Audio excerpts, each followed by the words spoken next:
He's saying behind you because our people are walking what? In the wrong direction. They're walking away from this truth. Our people want to hear anything but the Bible.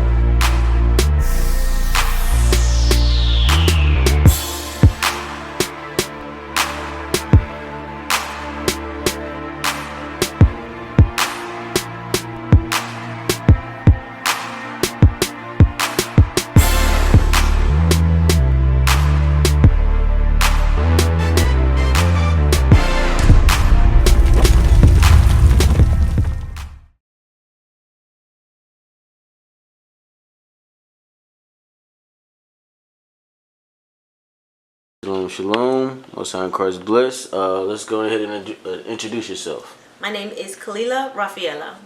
All right. So, Miss Keililah, what was your affiliation with the Potter's House? I attended the Potter's House for 9 years. During that 9 years, I was a part of the media ministry, in sales, Angel Food, and TORI, the Texas Offender Reentry Program. Okay, so could you, if you don't mind, could you give us like a quick kind of backlog? What's of a breakdown of each Ministry? What's the word? Yes, ma'am. Okay, sales, of course, selling product after church, selling product at any event, Woman Now Loose, MegaFest, traveling with the bishop or with First Lady Jakes. That's what in sales. Media ministry, cameras, working behind the scenes,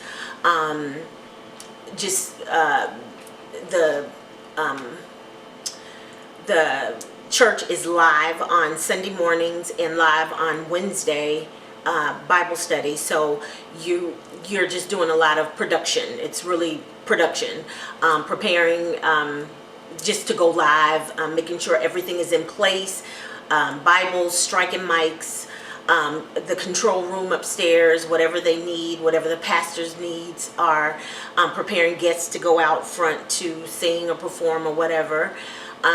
Angel Food is a program that provides food. You pay for the food and then we distribute it. And so especially during the holidays, people buy extra boxes of food to distribute to people in need. So I would help with that, volunteer with that. And then also the Texas Offender Reentry Program is a subsidiary up under the Potter's House, and it is a program for people just getting out of prison, out of jail, and it's a year program, and we just kind of give them guidance on acclimating themselves back into a normal society. Okay, so quick question about something you said. You mentioned about the angel food, right? Mm-hmm. So with the angel food, was there? You said that everybody put money in, and then that y'all distributed once everyone put their money in to buy the product, correct? No, Angel Food is it's not the Potter's House. It is a total different entity outside of the Potter's House. Okay. You actually purchase it's food that can pretty much last you about 2 weeks, and they have different boxes, and so you actually purchase that, and you purchase it for your own home. However, during the holidays, we if someone didn't pick up their box, and sometimes people would just buy boxes, and whatever was left, we would kind of break it down, and we would give it to a ministry that went out on Saturdays, and they would distribute it out to a needy family. Okay, so with that being said, so was there ever, because it sounds like it was more of the body came together to do things for each other. My question would be, was there any point or a time where you witnessed T.D. Jakes himself actually helping the body out himself? No. So there was never him actually helping and feeding the people of the church. It was more like y'all coming together yourselves. Correct. Okay. I've never even during the holidays when people would just buy, they would come back to the back. This is the Angel Food, and they would come back and they'd say, okay, I want to buy 3 boxes, but I don't personally want them. I just want them donated. I've never known him nor any person in his family to even donate. to that ministry. All right, that's crazy. So another question. You were in the finance department with the media and so forth. Was this a position was this a paid position in the church? This was everything I did was voluntary. However, when you traveled or if you did a conference, they would give you a per diem per day. And the per diem would be about $40 or $45. And so when you would check in to volunteer, you would check in, they would give you a t-shirt. We all kind of coordinated our t-shirts, and then they would give you your per diem. I had to learn, because I would spend my money on food, because that's what they had given it to me for. And then one of the girls schooled me, and she said, no, you bring your food and you keep the $40, you pocket that. And I said, oh, okay. So I had to learn the first 2 events that I did. So have you ever personally witnessed TD giving counsel to anyone about specific questions, or have you yourself received any counsel when you were dealing with, say, your personal finances or any issues or problems that you were going through? No. You will never talk personally with Bishop Jakes. He pretty much talks to people that are big donors in the church. Eminent Pat Smith can go in and talk to Bishop Jakes. The Braxtons can come in and talk to Bishop Jakes. Deion Sanders can go in there. But an ordinary parishioner, you're going to see whoever is on duty that day. You will never see Bishop Jakes. You will never counsel with him. That's just something he doesn't have the time. He has other people that can handle that. But you personally, so no. The parishioners, right? Am I saying that right? Explain, what are the parishioners? Like, who does that entail? The specific parishioners are people that attend the church. They also have ministers and elders, the PMTs, the professional ministry technicians. They don't call them ushers, but those are considered parishioners. So the people that works and do the thing behind the scene for him, they don't even get counsel from the brother. They don't even get no kind of help or nothing. No, you have ministry leaders that you can counsel with, or there's other people that you can counsel with, but no. Okay. Pretty much, you may, someone on the direct staff, you can counsel with them, but as far as Bishop Jakes, no. You will never know. Not unless you have donated a lot of money in that church. Other than that, there's somebody in the church that can help you.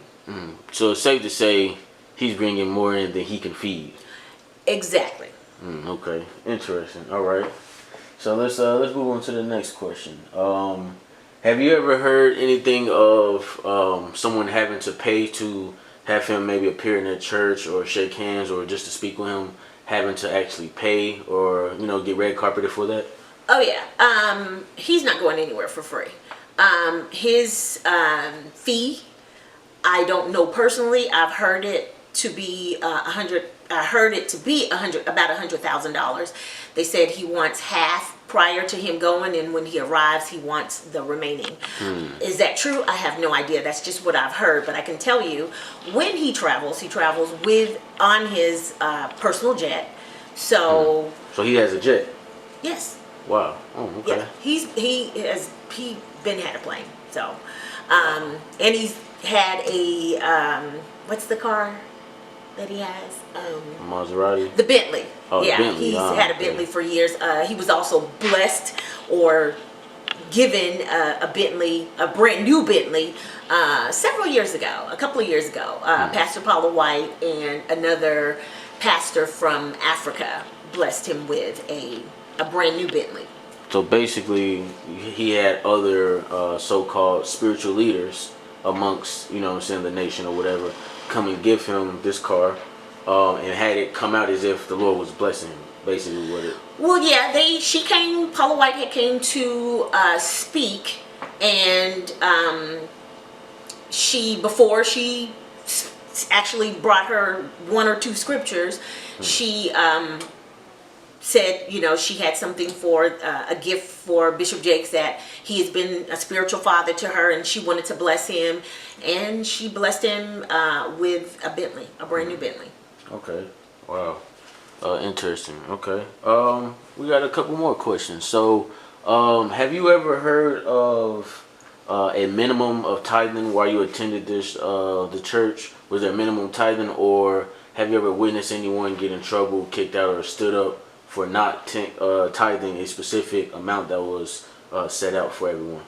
No, that I've never seen. However, it is, I really wouldn't say required, but they want you to tithe.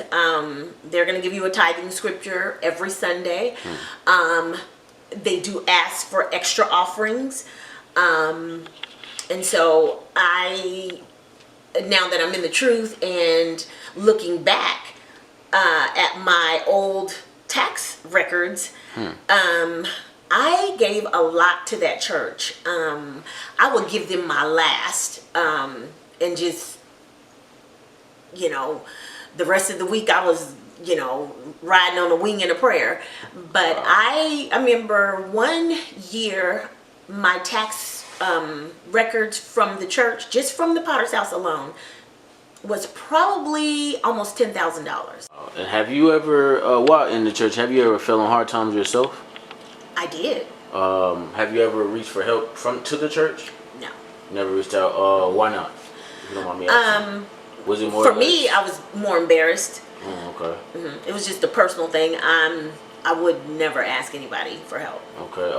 Do you feel as if you would have received help if you possibly asked?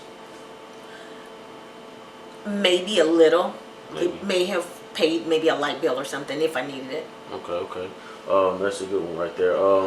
You had said something earlier about you giving the thousands of dollars that you put into the church. Now coming to church, you say you've been in truth for how long now? At the end of the month, it'll be 3 years. 3 years. Okay, so after being in the truth for 3 years, learning the scriptures, being taught properly, how does it make you feel knowing that you've been tithing this whole time and you didn't really have to? Hurt. When I first started seeing videos and coming into the truth, I was at work and I was literally crying. I was sitting at my desk and just patting my face because I couldn't believe everything. I grew up in church. That's all I know is church. I grew up in Church of God in Christ, in the Kojic church, and that's all I knew. So to see it and to hear it and to really understand this word, it was so hurtful. I felt used and abused, really, because they know you can't tell me that they don't know. I mean, when I first got in the truth, and it was like at the end of August, 2.5 years ago. And I start hearing videos and start watching and everything. I still went to the Potter's House, and I went for probably about a month and a half. And the more I would hear the teachings, I would be in church and I just look around and I was just amazed, like, I can't believe that I've been in this church, and I can't believe that, number one, that he's not telling us the real truth. And my last Sunday there, I went to my ministry leader, and because I was still volunteering, and I went to my ministry leader in sales, and I told Miss Tamara, I said, this is going to be my last Sunday here. And she said, why? What happened? Who did something to you? And I said, nobody did anything to me. Are you sure? And I said, yeah. And she said, well, what's going on? And I said, you know what? I said, I am like really learning a lot of stuff in the Bible that I didn't know. And another sister was there, and she was kind of listening, and she said, don't you start getting in any occult. I think you getting ready to join this occult. And there was a lady that I worked with, and her and her husband were both ministers at the Potter's House. And I wore pants, but I also had lots and lots of dresses and skirts. I've just always worn them. And so she noticed me always wearing dresses, and she came up to me one day and she said, something's odd about you. And I said, what are you talking about? And she said, you know what, I haven't seen you in no pants. And I said, I'm not going to wear pants anymore. What? Why? And I began to tell her, and she said, where's this church? And I said, well, it's in Dallas. And I said, you want to see a video? And she said, yeah. So I sent her a couple of videos, and she came back and she said, that's an occult. You need to get out of that mess. You don't need to go back there. You need to come back to the Potter's House. And I told her, nope, I'm not coming back. And I would still try and talk to her, and she would always reject it. And one day she got really, really mad at me, and she came to my desk in front of like everybody, and she pointed her finger in my face, and she was like, all this stuff, it doesn't make sense. You are not a Israelite. All this old Jewish and Hebrew stuff, it don't make sense. And wow. I mean, she was loud, and everybody in the office turned around and looked at her, and I knew I was delivered, because the old Stephanie would have snatched her so quick, but I didn't. And I just kind of looked at her, and I said, Miss Doris, go back to your desk. And that was it. And then I thought about all the times Bishop Nathaniel had said that he would be telling people on his job, and he got fired. And I said, okay, you need to shut up because you need this little job. So I don't say anything else to her. I speak to her, but I don't say anything else to her about the truth. And she'll look at me when I come in, and she'll look at my fringes, and she'll just kind of turn her head. So. Man, that's leave me speechless. That's interesting. So with that being said, is there any other any other time where you might have heard anything about Israelites, or I guess you could say the movement in general? Have you ever heard of it besides that moment? No. No. Bishop Jakes preach a inclusion Jesus, and an inclusion, everybody's going to be in heaven. He will never, ever, that will never come out of his mouth. If we ever hear that come out of his mouth, we know that he has definitely changed and has read the Bible for himself, because he preached a inclusive Jesus, inclusive heaven. Everybody's going to be there. You have to remember that there are a lot of influential people in the Potter's House. He has a lot of big-time lawyers in the Potter's House. Wow. And it's funny because these attorneys and dentists and doctors that attend the Potter's House, they sit up in the front. And those that are there, that are volunteering, we have to sit. There's a row for us to sit, or we have to find our seats. But the message that the little clip where he was talking about the potato chip, whatever he was saying, and he called up, he said, stand up, Dr. Harrison. Odd that he had him stand up. Dr. Harrison is a very prominent dentist in Dallas. He has mint dentistry all over Dallas, and he brings in a lot of money for Bishop Jakes. A lot of money. This man, mint dentistry is everywhere in the DFW area. So he's bringing in some money. So when I saw that, I thought, he's securing the bag. He will never, there's so much money coming into that church. He would never say anything to disrupt that money flow coming in. So in looking at it, you think, oh, he just had him stand up. He had him stand up for a reason. Specifically him. Exactly. He had him stand up for a reason. Because he definitely wanted to secure the bag. And even though, that video is viral and people are seeing it, he definitely wanted to put it out there that, you're welcome here. Color doesn't matter. You're going to make it to heaven. So that was just, when I saw it, I thought, I know exactly what you're doing. He definitely wants to portray to the white parishioners, that are in that church, that bring money into that church, that, this is not what we believe. We don't believe in this black Jesus stuff. We believe in an inclusion Jesus, and you're gonna make it. You're just as much a Gentile as I am. That's what he said. So very interesting that he had him stand up.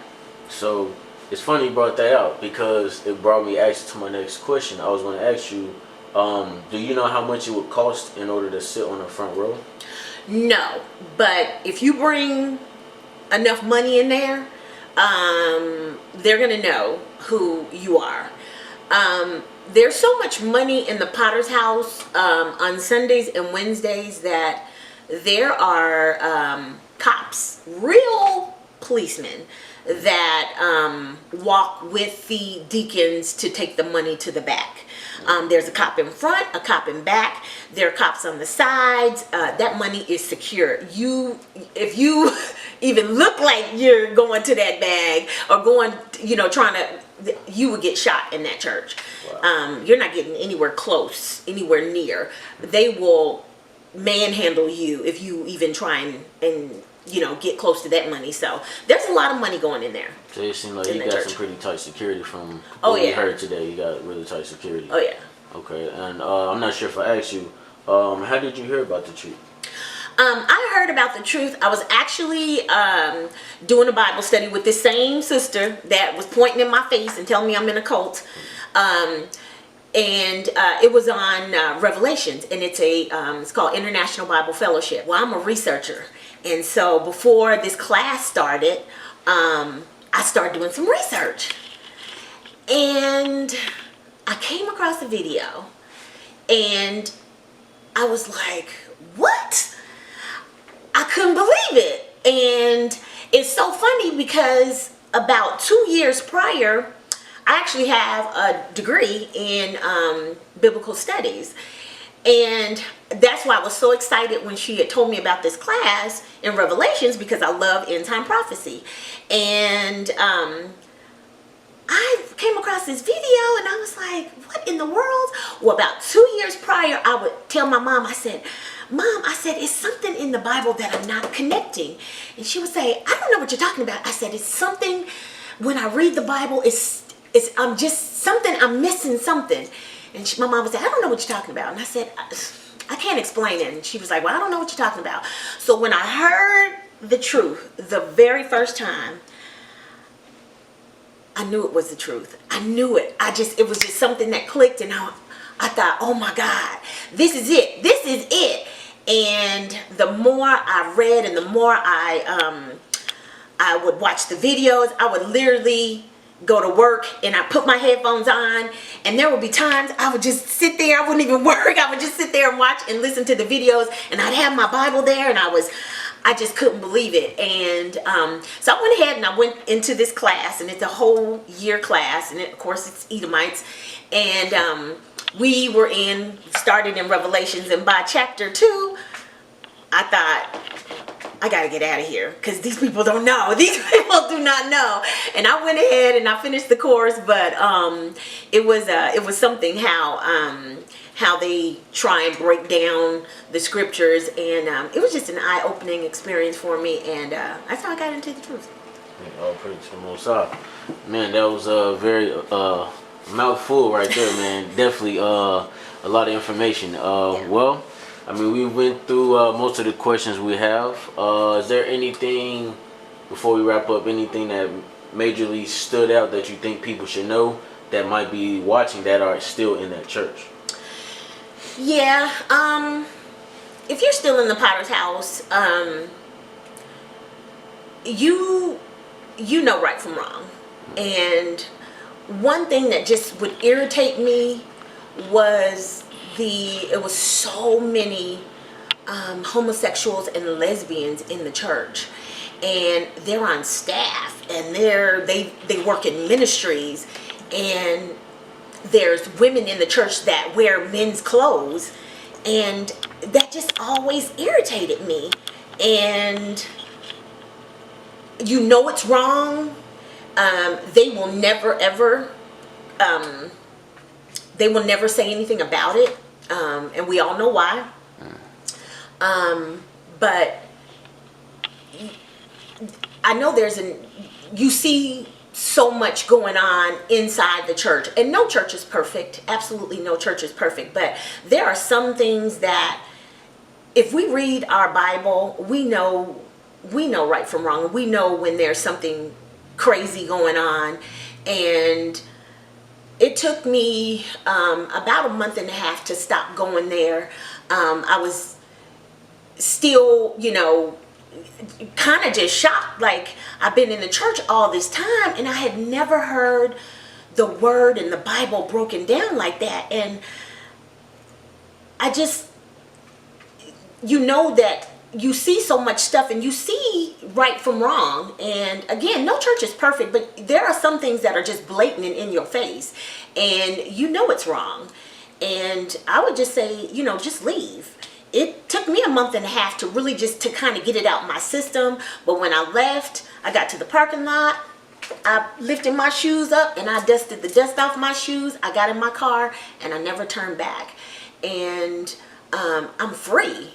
I feel 1,000% better, just knowing the truth, and knowing, even when I was in Bible college, I never saw myself in the Bible. I always thought those were Edomites. I didn't see myself in the Bible, and that was one thing that, I'm so happy to know that my people, these are my people. The Bible this is my people. And so I'm just so happy to be in the truth. And again, if you're still in the Potter's house, wake up. We see stuff, and even way prior to me coming into the truth, it was so much stuff that I saw that I knew just from right from wrong, and just me growing up in the church and knowing the little bit of Bible that I thought I knew. There are things that are going on that are just not godly, and you don't want to leave, you don't want to say anything, but just leave. It's not right. Just leave. All praise the Most High. Well, with that, we say shalom. Shalom. Most High encourage bliss. Shalom. This is Bishop Nathaniel of Israel United in Christ. Please subscribe to our YouTube channels. Stay up to date with our latest events, music, and classroom lessons.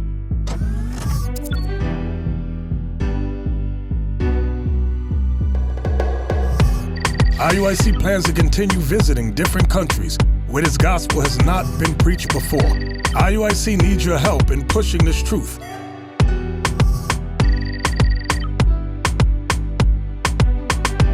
So join us. Subscribe to our Instagram, Facebook, Twitter, and podcasts, and stay up to date with us.